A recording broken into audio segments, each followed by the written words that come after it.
Alright guys, so Celeste, I'm back again, and I wanted to talk about spirit guides and spirits, and get into a little bit more of what I've experienced in my life with them. I've had a hard time even thinking about making this video because it kind of owns that I can hear voices in my head. And people judge people for that, so why I worry about it, I have no idea. So here we go. Since all the rest of you lunatics around here owning up to this stuff, I might as well too. So I've always seen spirits and stuff like that. It's kind of where my fear of the dark came from, because at night I have a hard time seeing them. I can see them better during the day when they're blocking light. And so I have four main spirit guides. I have my great-grandmother, who was a very sweet woman who grew up in New York City. Very spiritual. She was into yoga before yoga was cool, and she did that with, she passed on that spirituality to my grandmother and my aunts and stuff like that. My mother and all, my family, especially the women. And then I have my oversoul, which I kind of refer to as the oracle, and I have an angelic being that I call Braille. And Braille came in when I was 13. I initially made the connection with a Ouija board. So I made the connection with the Ouija board, being a typical 13-year-old, asking about your true love and stuff like that. So that's what these spirits came out. Now, the first time he had told us from the Ouija board to go in the attic at my friend's house, that he had a gift for us. So I was like, alright. And we go in the attic, and as soon as we push up on the attic door, something slammed down on it. And we were like, nope, I'm not going in the attic. And I didn't think about that really anymore until a couple days later, when my friend told me that after I had left that day, that whole bunch of stuff went down in their house. Hangers shaking in closets, just all kinds of freakiness went on in her house. We ended up doing a whole big cleansing because we were already into witchcraft at that point, and we had several books, so we looked up a cleansing and we cleansed her house. Well, after that, we come over one day, and her dad's home, and he had pulled out a milk crate. It was in the middle of the floor, and we were like, what's this? And he goes, oh, I went to go in the attic, and this box was on top of the door. Okay, so we look in there, and we find a book on poltergeists, and a big old-fashioned smoking pipe, like Sherlock Holmes style smoking pipe in there, which we were all stoners, so yes, even that young. So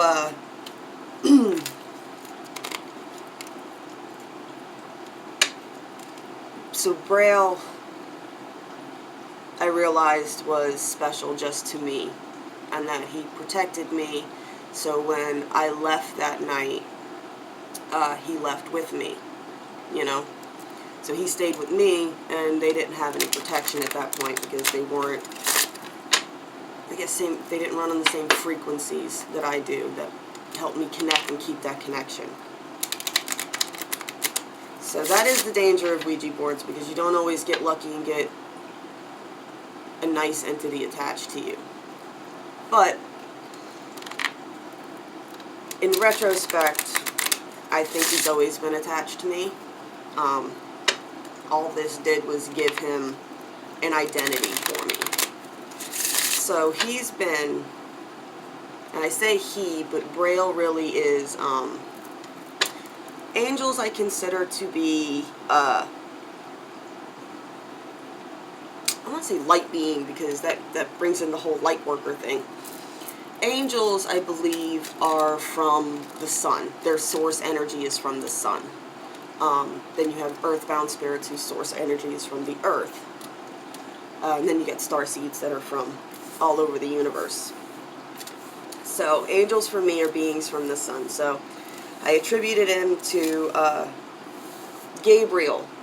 And just as humans went from being a population of a couple 100,000, fractal patterning out into 6 billion versions of the human spirit, the angelic spirits have done the same over the centuries. So I don't consider Braille to be the Archangel Gabriel. I consider Braille's source energy to be a fractal piece of the Archangel Gabriel.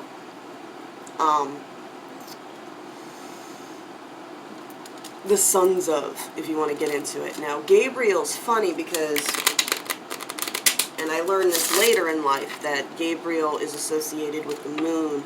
And Gabriel is the one angel that is actually attributed to having both divine feminine and divine masculine qualities. He can kind of wishy-washy between the two.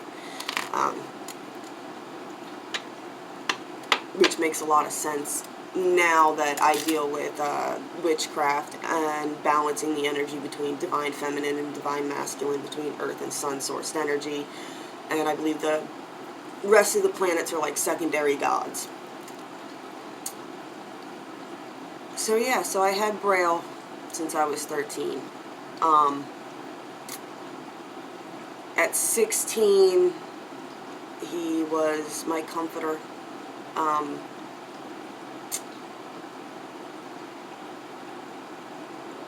Whenever I never felt love from any other source, I could find love from that source. So, into the spiritual awakening part.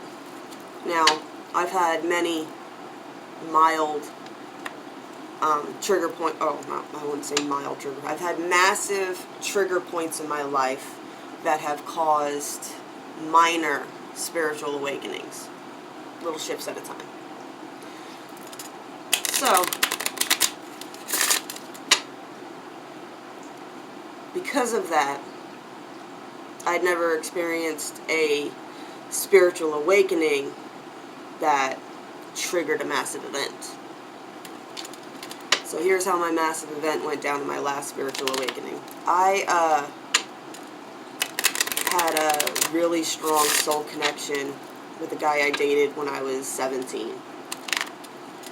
And I had had online relationships with him since the internet came out, Facebook, since about 2012. Every couple of years I would end up, we couldn't talk to each other. If we talked to each other, we get into this weird, nobody even talks like that anymore. Like the way we would talk to each other, it was in-depth poetry and just, it was insane. So, anytime we would talk to each other, I would essentially ruin his relationships.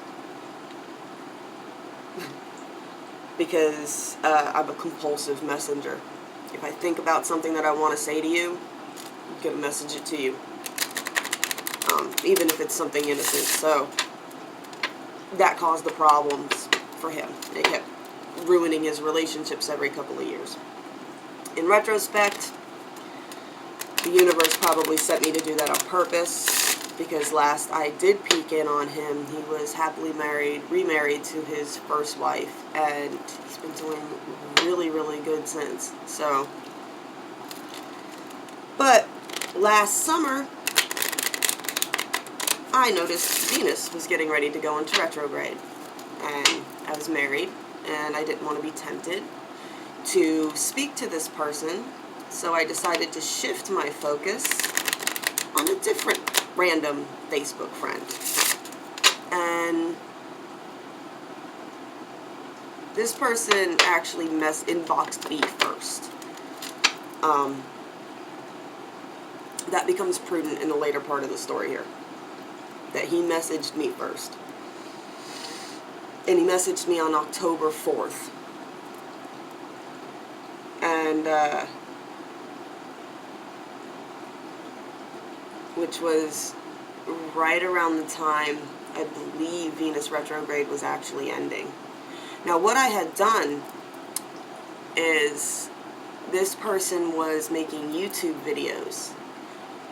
So because I made friends with them, I mucked up and I trained my YouTube channel to follow him, because I thought I was helping out. I would like all his stuff, I would let videos play so that he got more watch time, so that his channel would build faster.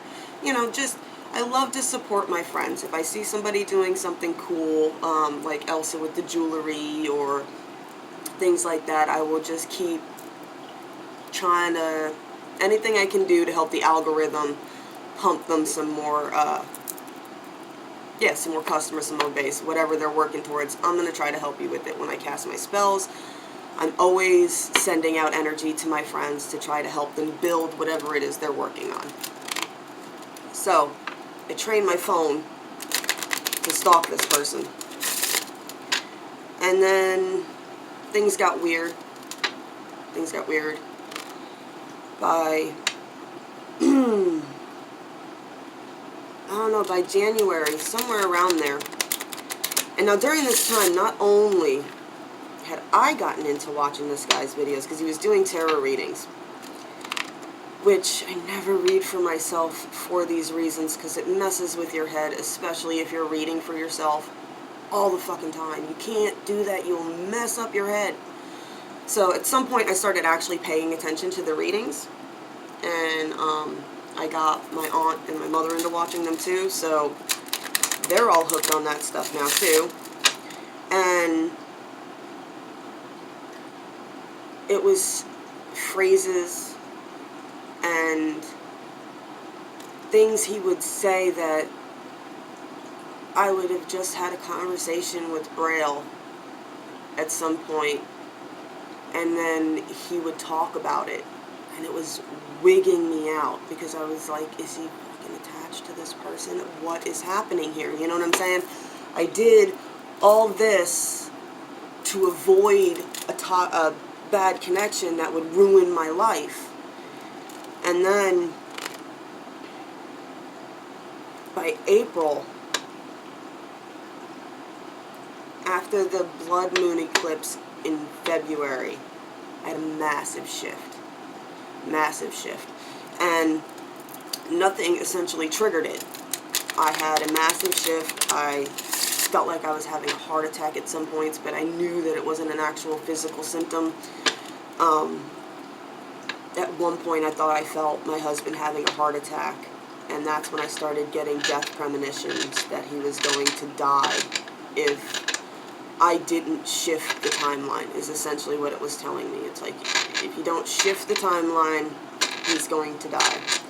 And because I had noticed that this person was kind of attached to Braille, I had gotten really self-conscious, and I couldn't talk to this person anymore, because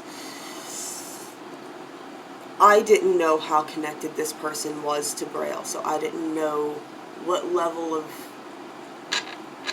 what about me that they knew, and it really, really wigged me out. Like, it really wigged me out. I have no other way of saying it. It completely lost my mind. Anytime I tried to talk to this person, I would do weird things, like I would carry on a conversation that I was having with Braille and try to talk to this person thinking they had the same connection, but they were not operating on the same connection the same way I was. They were completely differently handling the situation, so I just ended up looking like a complete fucking lunatic by the end of that. So I cut to the premonition of my husband's death, and I asked how to change the timeline, and they told me that if I sent my husband back to his family in North Carolina, to the mountain that he grew up on, and I shifted this timeline, that not only would I save his life, but I would get my connection back with Braille. And I did it first. I did it first. And it was so strong. So I sent my husband away towards the beginning of April. The end of April, I used a thunderstorm to kick a door open, which is usually not like me when I do spiritual work. Like when I first started talking to spirits, I kind of peeked through the door and messed up shit happened, so I slammed it shut. This time, true to Aries form and coming into Aries season, I completely spazzed and used a thunderstorm to muster up as much energy as possible and just blasted this door open. And now this person responded on Facebook at the same exact time this thunderstorm was going on, that I was like, there is no fucking way he doesn't know by now that there's a connection somewhere, that it's a different level of freaking connection that's going on here. I'm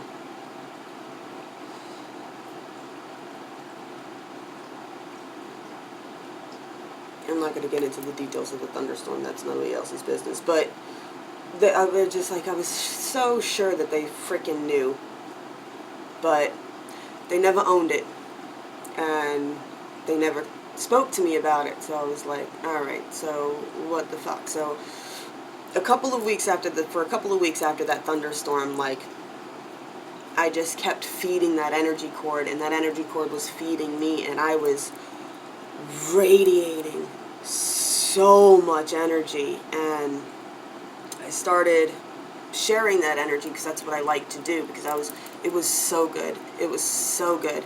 And I was just blasting it on the web to everybody I was connected with.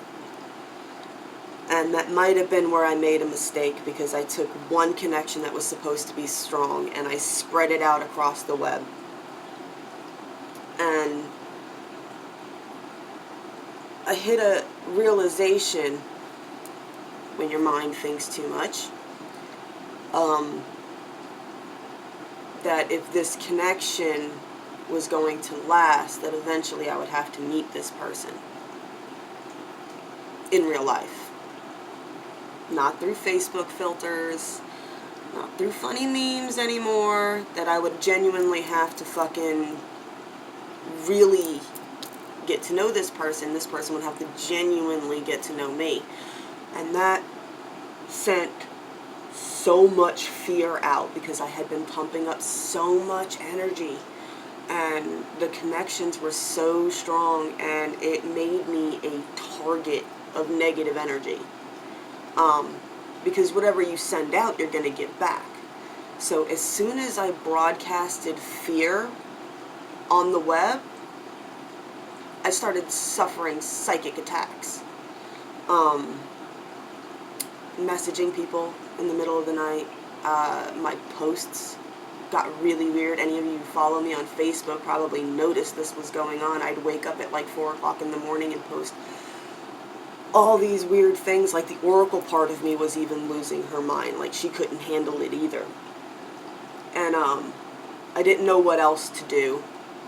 So I shut it all down. I did a massive cleansing ritual. I cut all ties that were bound to me and released everybody who was bound to me. And I've been slowly building back up very carefully on whose lines I feed now. I don't feed the collective anymore, because that just messed me up. I am very particular about the people that I connect with now.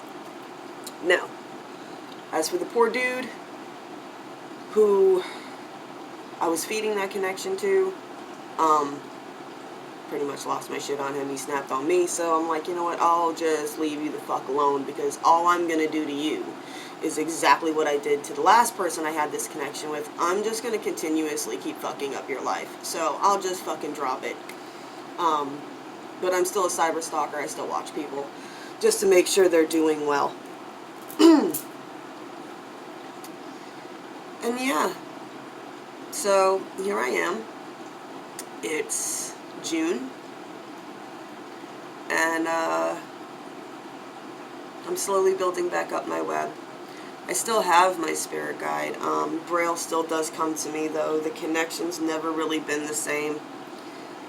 I've had to tone it down a lot, and I try not to turn to him nearly as much as I used to, because I can't keep, I feel guilty about it now. I feel very guilty about all the times that I downloaded all my bullshit onto this source, because the source was attached to a person, and I don't know how much that affected them. I don't know how much their shit affected me either, though, so yeah. So spiritual awakenings are not this. They can be, and parts of them are beautiful and amazing, and things you'll experience will be beyond your anything you can grasp in physical reality. But at the same time, for every star there's a black hole, and you have to be careful, and you have to make sure that you're maintaining a balance. So whatever connections you make sure they're balanced, and make sure you constantly try to keep yourself balanced, because in the end we're all connected to the web. So and you don't know, and you might even not even know the amount of people that are connected to you that you're downloading your energy onto, but whatever you download out onto that web's going to come back to you. So yeah, so that's my spirit guides, my experience with spirits, and poltergeists, and the truth about spiritual awakenings, at least from my perspective and my experience. And now I'm going to go back to finishing up the summer solstice update for the Wheel of the Year tarot readings, and I will talk to you guys later. Bye.